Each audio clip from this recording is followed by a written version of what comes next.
Hello everyone and welcome to Snap Take. This is Glazer of Snap Judgments, and today we've got a jam-packed video. We're going to begin with my High Voltage Overdrive thoughts, but in this video you're also going to find the best 10 high voltage decks by the stats, and the actual 15, because I kept adding, 15 best high voltage cards by win rate, and wins actually do matter in High Voltage Overdrive. So we're going to go over all of that, but first, my High Voltage Overdrive thoughts. We're going to begin with gameplay. A lot of people have complained about gameplay, about how random it is, about how many cards you get shuffled into your deck, and that's correct. That's totally correct. This mode is fundamentally Arishem the game mode, right? It's Arishem with even more variance because you get the random abilities, which can do absolutely nothing or completely swing the game entirely. That's a really, really wild proposition. If we didn't have Arishem as a card in Marvel Snap, I think I would really enjoy this. I think if this felt like something different, I'd enjoy it more. But we already have Arishem, so making Arishem the game mode is a really weird place to exist for Marvel Snap right now. A really weird place for a game mode to exist. I think this mode would be greatly, greatly improved by decreasing the number of cards needed to trigger the overdrive meter and decreasing the number of extra cards in the deck. I think having more consistent decks would make this feel significantly better. Maybe I'm wrong. I think the problem might just be the existence of Arishem and the existence of this mode sort of overlapping in a weird way. Arishem the mode is, again, a fine idea, but not when you also have Arishem the card, and Arishem the card has spent so much of his existence being one of the better decks in Marvel Snap. I haven't enjoyed playing the mode, but I've been totally fine playing the mode. It's been relatively quick. I play decks specifically for missions, I crush missions, I'm winning games, and I'm happy to move on. As far as the cards in shop go, this is a travesty. There's no other way to put it. It's completely ridiculous. I'm not going to boycott or do anything like that. A, I'm a content creator and I have incentive not to, right? But B, I genuinely think it's a mistake, and I like giving them chances to reflect and change and fix their mistakes before I take drastic action. And people are going to say, but they've made so many mistakes. We'll come back to that. But for the time being, the way they price the card Kid Omega is absolutely absurd. I'm not getting Kid Omega. I don't own Kid Omega. I'll get it next month when it's in Spotlights. Sorry, when it's in the token shop. I guess there are no Spotlights. So I will get Kid Omega at that point. I'm not grinding. I don't have the time. I've got a lot of life stuff going on. I'm not trying to win 80 games a day to make Kid Omega a thing. Every other mode they've given us, like every other limited time mode, you've been able to grind for the card. That Kid Omega is so ridiculously out of reach is an utterly absurd choice. And then for the less desirable card, Cobra, to make that basically be in a Spotlight cache, you have to roll 3 times to get it, is likewise completely absurd. We just had Spotlight caches. They know the community doesn't like Spotlight caches. To do it this way is genuinely a huge, huge, huge mistake. I think that this is terrible. And a lot of people are going to go, Second Dinner is messing up all the time and they're just making these bad choices. And I think they've generally been really good lately. I think that they've run into some problems since they actually took over full self-publishing. I expected that. I think there's a difference between really bad decisions like this and errors, which are what happen when you try and change over massive technical projects. If you don't agree, that's perfectly fine. This is obviously a perspective. But I believe they've been really, really good to the community for quite a long time, and this is a misstep for the time being. I did predict this misstep several months ago. When Sanctum Showdown, I always want to say Sanctum Sanctorum. When Sanctum Showdown shop was here, everyone was complaining. You can find a podcast where I fought with like 2 of our guests, and I argued with everyone for weeks that everyone complaining about the Sanctum shop was going to lead them to be less generous the next time they did this. It's just like basic company psychology. They don't like it when we're generous. We're going to give them way fewer choices and make them work harder to get it. If generosity got nothing but bad publicity, then what's the benefit of being generous? It seems like the bean counters, the money men, got their way after the extremely generous Sanctum Showdown was poo-pooed by a lot of the community. After that very, very generous mode, people couldn't get everything as fast as they wanted, and so they said it was terrible. So they said, all right, fine, you're not going to get everything, get a discount and figure it out the rest on your own. I think that's a bad decision. I don't think they should have made that decision, but I did predict it, and I do understand how they got there. That said, I think the backlash has been such that they will address it, hopefully, relatively soon. Even if not for this event, I do expect them to fix the next Sanctum. I do expect them to generally just not be super stingy. I don't expect them to ever do this again. If they do, it might be time for boycotts. It might be time for all of that noise. But again, every time something like this has happened, there's been community outcry. this is their next Nexus events, right? This is the worst it's been since the series drops that were absolutely atrocious as spotlights became insanely overbloated. Those are like the three big inflection points, right? There was the original, for those of you who don't know, there's something called Nexus events in the beta. I didn't play in the beta, but the community revolted and they had to scrap their monetization model because it was super gotcha. And then spotlights earlier this very year, actually might have been the end of the previous year, whatever. So spotlights had become extremely overbloated and totally hated by the community, and they did a very, very minimal series drop, and that led to a lot of trouble. And then, of course, we have this one. I think these are the three biggest errors they've ever made outside of like the 3 times value Darkhawk, but that's like a small error, right? That's a silly pricing error.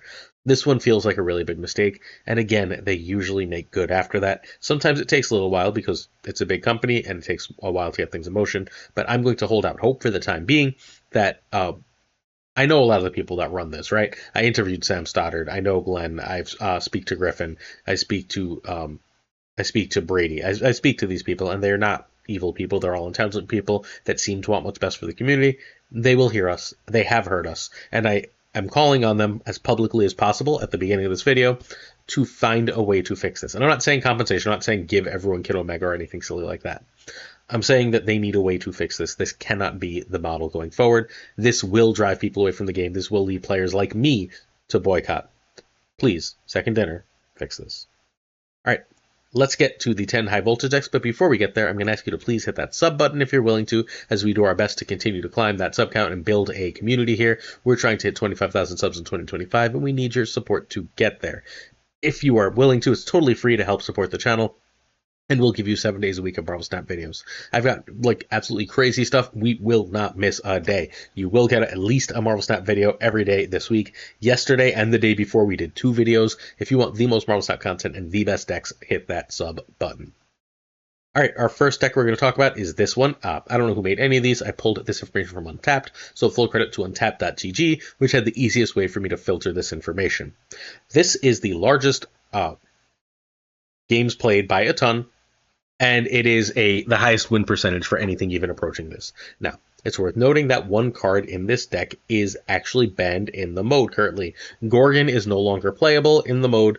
Feel free to run a Negasonic Teenage Warhead. In fact, what you could do is you could wait till the end of the video when I go over the top 10 cards for the mode.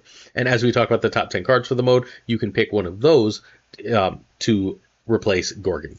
But this list is very, very powerful. It's fairly simple. You're going to see a lot of fairly similar lists. I don't want to lie about that.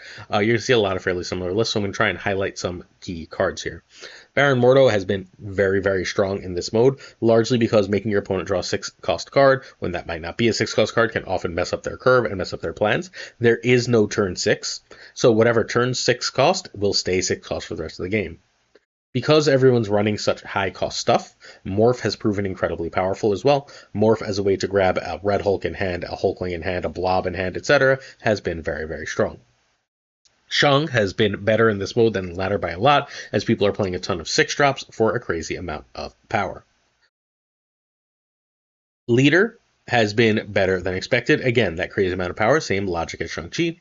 And because of all the cards added to your deck, because this is fake Arisha mode, Mockingbird has proven to be an incredibly powerful card. This is a fairly straightforward list, right? It's running the biggest stuff, control cards, and trying to frustrate opponents. That's it. Very strong list. 61% in 4,000 is no joke. Next up, we've got 66% in 260. We're going to go over some of the high sample size stuff right away. And this list is a little different. Again, Gorgon is gone. Don't stress it. Gorgon was gone in the middle of the day, and I didn't want to only give you low sample stuff by cutting Gorgon out completely.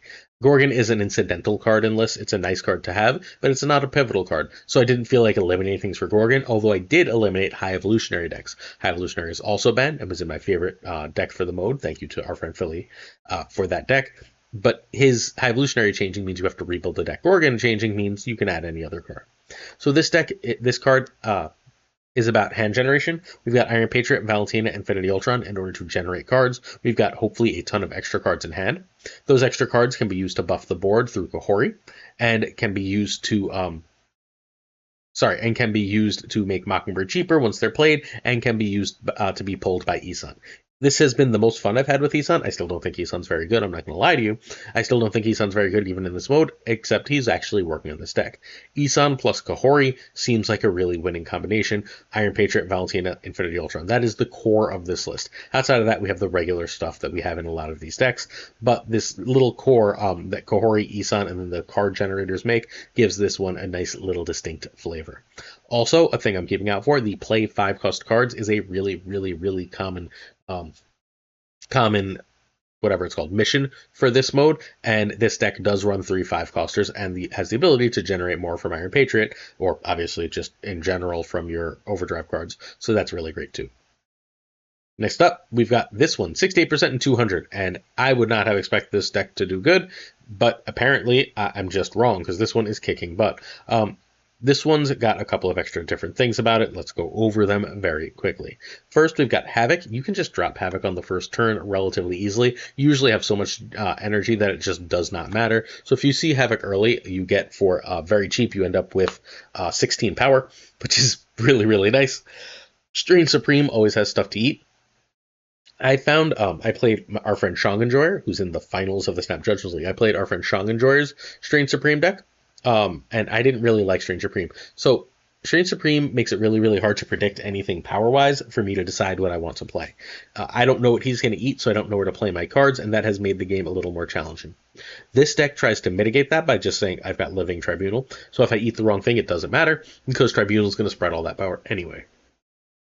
We're not doing any other combo stuff with Tribunal. We're just saying I'm going to build a big Strange Supreme. I'm going to drop a big Blob. I'm going to have Xorn and Red Hulk as big things. And then like all these big cards are going to be spread across the board with Tribunal. It's a really cool idea. Also, Sarah is surprisingly good here. I haven't loved Sarah. Again, I don't love Sarah and Wiccan right now in these, but we're going to see, we see Sarah here. We might see Wiccan again later.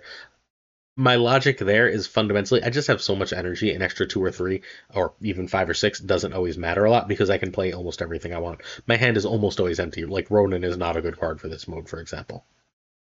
Next up, we've got a 69% nice in 110 games. This is our only Surfer list. This is a straight up, like, no BS Surfer with Shang, Enchantress, and Gwenpool, and of course Galacta. It's running Black Panther as a way to just go over the top, but it's got lots of ways to really put power on the board. I think this is one of the cooler lists. There's very few theme lists that we're going to see, but seeing Surfer here is good. Captain Carter is such a lane winner, it can compete with anything, right? Negasonic to blow opponent stuff up. Juggernaut is hit or miss. You want to use Juggernaut generally around turn 3 to clog, not turn 4, because turn 4 every spot is fairly often going to be filled. Sebastian Shaw hit by Gwenpool, Enchantress, Gwenpool, Enchantress, Gwenpool, Galacta, / Surfer is absolutely huge. And then, of course, your goal is to get this stupidly big Panther, too. And you just have, like, all these different ways to put up a lot of power. The opponent's not going to expect a Panther Surfer end game, and that should give you enough power to really compete.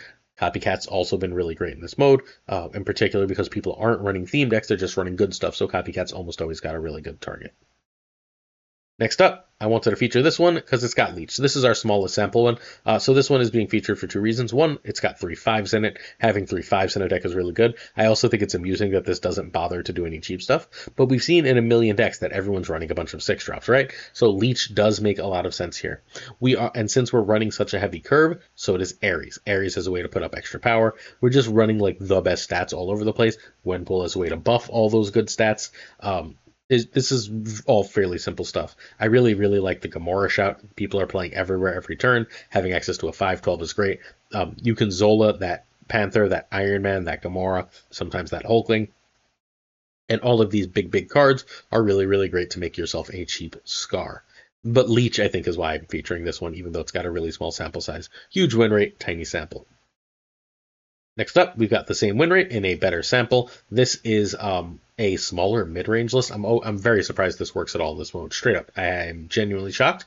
Ebony Maw has not been impressive for me now that there's a 4th turn. I don't often want to lock things up on turn 3, and it can be annoying. But this is just running like a classic voltage good stuff, right? Blue Marvel to buff filled up locations as a surprise. Red Hulk because it's often the biggest 6 in this. Galacta and Gwenpool to scale up your little things. This is sort of a mid-range, and the mid-range is doing really well in lower samples. It's going to take another couple days for us to know for sure whether that's just low sample size talking, or whether these sort of mid-range decks really do have legs against all the bigger power stuff that we saw at the top of this video. From here, we've got a 71% win rate in 76 games, and I told you I hinted anyway, that we'd see Wiccan later this video. This is our Wiccan list. Wiccan, again, you can just drop, if you have 4 energy on the first turn, you can just drop Wiccan, and you're good to go. You've got 2 extra energy for the rest of the game. That's nice. The other thing this deck has really going for it is surprise extra lane reach, thanks to Ultron and Claw, and to a lesser extent Quake. Those cards let you mess around with power in ways that are often difficult. This one has less power in and of itself, but it tries to get that extra power through like being able to like say, oh, you didn't expect 4 power here and 7 power there. Oh, you didn't expect me to add an extra 4 from Ultron everywhere. Cool idea. I'm a little surprised that the Ultron deck's Patriot hasn't really appeared anywhere, but I'm a little. But this is the Ultron deck that has been really singing. Next up, we've got 75% in 71 games, and this is our idiots list for the day. We knew idiots would work. A lot of what I've been playing is the idiots list from yesterday's video, except I added Taskmaster or something like that, and it's been really successful. But hey, classic. Just I'm running big dumb idiots. Armor, Cosmo, protect idiots. Surtur, get bigger when you play idiots, and then Ares is hopefully a 412. Entomb is a 410. Crossbones is a 410. Typhoid is a 410. Blob is 615. Red Hulk, Giganto, Scar. You got all these 10s, and then you got Enchantress because Typhoid Mary is kind of annoying, and because you don't really want to lose to every Iron Man you see. Tons of power, tons of points. If you just want to finish this mode quickly and straight up, I play idiot, I win game, this is the deck for you. Although remember that if you get the 5s mission, you can't actually play this one. Next up, we've got another really cool one. You know who's been shockingly good for me in this mode? Nomura. Don't know how it happened. I've gotten her a few times, and like as soon as I have her, I know I can play around her. Sometimes I'm getting the double unrevealed things. I'm running a decent amount of Wong, and this is a really, really cool version. This is what I would expect a mid-range good stuff. This feels like a safety blade list to me. This feels like a mid-range good stuff. Once again, we have Gorgon as established. We can replace that with any 2. Feel free to try Valentina. We'll look at the best cards in the mode later this video to really crush that out. I'm very surprised to see Surge. I don't think Surge really matters in this mode. We've already got Surge cards, so paying 2 energy to get more Surge cards is a little ant to me, but it's working, right? Like the deck works. Because of Nomura, Claw, and Iron Man, it puts up enough unpredictable power to win, and it's got the control of Red Guardian and Shang-Chi. Also, I've been very impressed with Sage. People are playing a lot of cards of different costs. Sage is often a very, very big body. All right, I believe this is our last deck. There might be one more. I didn't count as I was going through. But this is our last Wiccan list. This is a Gore list. It's got the Havoc thing, as noted earlier. What's really different about this list, and again, hopefully you're seeing patterns here, is we've got the Fenris Wolf to go with the Gladiator and Shang-Chi. Fenris Wolf is absolutely terrifying in this mode. I've got 10 million 10 power cards in every deck, right? And the ability for Fenris Wolf to take them has actually proven to be genuinely terrifying. Fenris Wolf is severely underrated in the mode. I'm a little scared of Gladiator, not going to lie. With everyone running a million high-power things, Gladiator is scary. But you do have Shang-Chi, you do have Negasonic as other ways to get that Fenris thing, and you can Shang whatever the hell Gladiator pulls that was bothering you. So this one has a lot to go for it.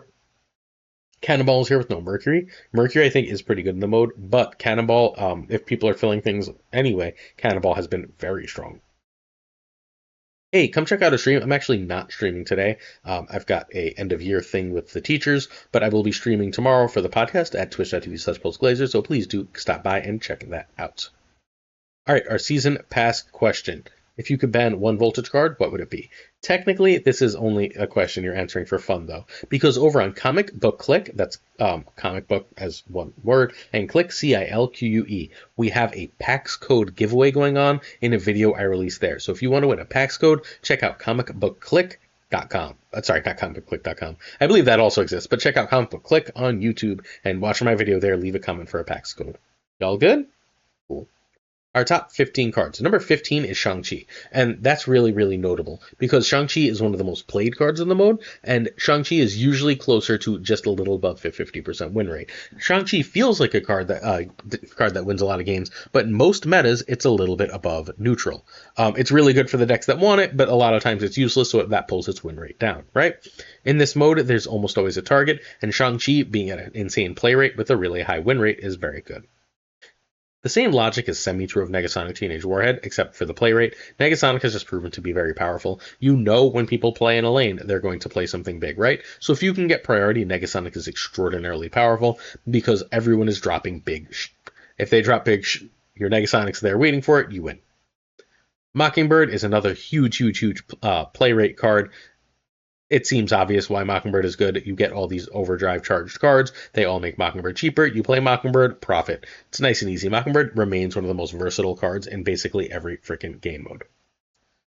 Mercury is here, but no Cannonball. It's just spoiler, no Cannonball. Mercury seems to just be solid. She's just a really good 2-drop, underrated for her general use.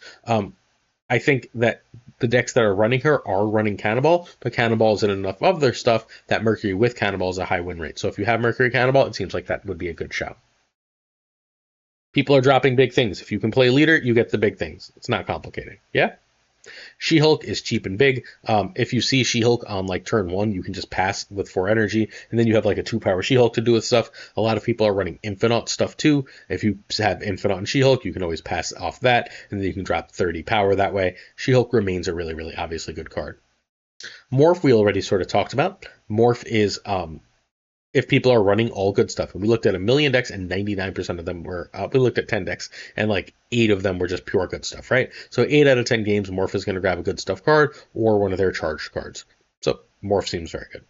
Shockingly, in a low sample size, Omega Red has been really good. We did see Omega Red in one of our top decks. It turns out that little extra 4 power, if you can guarantee it, is really nice in this mode. I'm a little surprised that Omega Red and not like Dr. Doom are just doing so well, but I think that only very specific people who are good with Omega Red are playing Omega Red versus more people playing Doom and pulling that down. Number 7 is in no way surprising. It's a card I need to play more in the mode. It's Havoc. You just have too much energy in this mode, and Havoc being a 216 is stupidly huge. That's a lot of freaking power.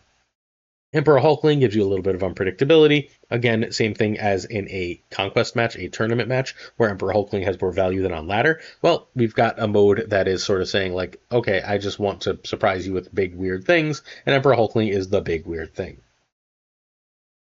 Shockingly, still low sample, but shockingly, Bruce frickin' Banner is kicking butt in this mode. Think about how many turns you finish where the right play is not to spend all your energy. That gives Bruce a chance at turning into a 12-power card, and it's a card your opponent has to account for. So all of that is beneficial. Again, you're ending with extra energy, so is your opponent, so Red Hulk ends up huge. I've seen more Red Hulk in this mode than anywhere else. He is sitting there at 16, 19 power a lot in this mode. It's genuinely surprising how good he's been, but he has been great. You want the 16 power? You don't want to do the work? You got Giganto. It's just that simple. Giganto at 16 power has proven to be a meta force. It's in a lot of real decks. Number 2, a low sample once more, is Baron Mordo. Again, remember, without a 6th turn, the Baron Mordo turned card will stay at 6 cost. That's a really powerful place to be. And then finally, number 1 is Blob. If you're running all big cards, Blob makes a lot of sense, right? You end the game by eating the rest of your deck, or eating a ton of your deck, and you're fairly likely to get a 15 to 20 power Blob, but it can even be bigger than that fairly often. Blob has been an absolute monster in this mode, and one worth playing. That's it. If you're interested, check out our Patreon at patreon.com/snapjudgments. First, thank you to our patron of the month of Bricks2Click. Next, we got Abigail Giesland, Mandatory Burnout, It Regardless, LAB, Inc., I Am Frostman, Hota Nevedete, Prime Brian, Ryan Burke, and Ryanwood Snap. Check out Ryanwood Snap on YouTube, please. Renrich, Caretixley, Koirei, Kazushi, Archangel 3K, Black Dahlia, Perforos, The Goat Seeker Code, Hollowed, Only Fox, Synth, Fat Nick, Absolute Shannon, Nightmare, Dirty Casual, Mr. Kerfuffle, Cables, Ginger Prime, Philly, Philip Rakovich, Haplo, Kenny Loggins, The Danger Zone, The Bizza, Black Jeepers 23, Extra Fiend, Skippy G, our rhyming friends, Jessica Gamble, Sup Jess, Mr. Slush Death, The Kinger Bros, The Great Kazoo, Werewolf, Kevsy Hoda, Stevo 131. Welcome to the group, Stevo 131. Thank you so much. I think I actually just went Werewolf, Kevsy Hoda out of a habit, and then I had to re-add Stevo. Good brain. Clam, Colonel Forbin, Rob Silverman, David G. Wingfield, Steven, Brian Kaufman. We got Steve-O and Steven. Nice. Brian Kaufman, Tristan Warren, Jason B, Mr. Craig Sterry, Matt V, Corey, Corbin, John Q, and Jimmy Q. Down, you stout, Ace Sage, one big man, Milkman for Rees, Cactus Jack, who told me he was going to start streaming. Gotta start streaming, Cactus. Reetzer, Yo Marco, Quid Pro Joe. Oh, I like that for Yo Marco. Remind me that I did that. Snap Decisions Joe. Check out the Snap Decisions podcast, please. Also great talk earlier, Joe. Also great talk earlier, Hollowed. Dick Carlo 220. What's up, my friend? Check him out on Twitch, please. He's kicking ass in the mornings. Models Mod Supreme. Bickety boom bop boom bop. Green Goblin. Unibot V2. Check him out on YouTube. Flan56. The Flan Man. The Fuzzy Lump. Spectrumix. Hoot. Ocularis. Matt H. DJ Mike Ajax. No frickin' flex. Nick the Greeky. Check him out on Twitch and on the podcast this Thursday. Toxie. It's Toxic Soul King.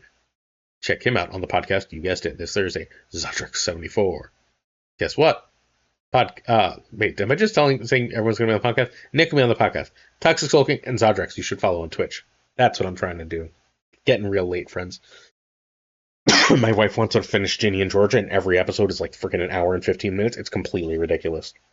Also, I have thoughts about the show if anyone wants to ask for a question of the day. King of Canada, JJ, Denman Falcon, Thorn Newman, welcome back Newman, Jonesy Snap, we love Jonesy, Two Ties, the great Laura Devs of the Snap on this podcast, the Pirate King Tucker of the Pirate King Tucker's Life, check out Tucker on basically every social, and of course Gunny T, the T stands for Toodles. That's it for today. I'll see you tomorrow for another Snap Take. Peace.